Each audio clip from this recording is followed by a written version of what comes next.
네, 검찰은 박 전 대통령에게 뇌물수수와 직권남용 등의 혐의를 적용했습니다. 변호인 측은 구속 사유가 충분치 않다며 치열한 법리 공방을 벌일 것으로 보입니다.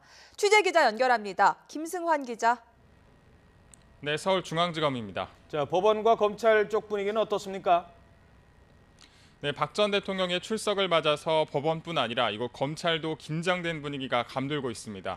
법원에서는 박 전 대통령의 출석에 대비해 미리 포토라인이 설치되는 등 마지막 점검이 이뤄지고 있는데요.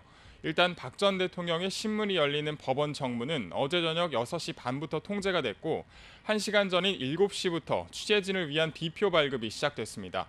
박 전 대통령이 출석할 321호 법정이 있는 법원 서관 건물도 평소보다 출입이 자유롭지 않은 상황입니다. 다만 예정된 재판은 그대로 진행되고 당사자나 민원인이 불편을 겪지 않도록 우회 경로를 현장에서 안내한다는 방침입니다.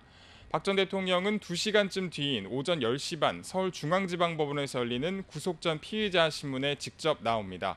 지난 1997년 제도가 도입된 이래 전직 대통령 신분으로는 박 전 대통령이 첫 사례인데요. 삼성으로부터 298억 원에 달하는 뇌물을 받고 직권을 남용해 대기업들로부터 재단 출연금을 강제로 끌어모은 혐의 등을 받고 있습니다. 검찰은 대통령이라는 신분을 내세워 저지른 범죄의 중대성과 증거인멸의 우려, 그리고 이미 구속된 비선 실세, 최순실 씨 등 다른 공범과의 형평성을 고려해 구속이 불가피하다고 주장하고 있습니다. 앞서 검찰은 지난 21일 박 전 대통령을 피의자 신분으로 이곳 서울중앙지검 청사에 불러서 21시간이 넘는 고강도 밤샘 조사를 벌였습니다. 이에 맞서 변호인 측은 전직 대통령 신분인 만큼 도주 우려가 없고 공범 혐의자들이 모두 구속돼서 증거인멸의 우려가 없다고 맞서고 있는데요. 법원에서 열리는 신문 과정에서 양측의 치열한 법리 공방이 예상됩니다. 영장실질심사를 맡은 재판부도 사안의 중대성 등을 고려해 그동안의 기록과 양측의 주장을 보다 세세하게 들여볼 방침입니다.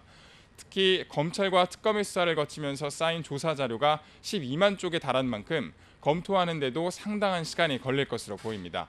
박 전 대통령은 법원에서 나온 뒤 서울중앙지검에 있는 구치감에서 대기하는 것이 현재로서는 유력한 상황인데 아직 확정된 건 아닙니다.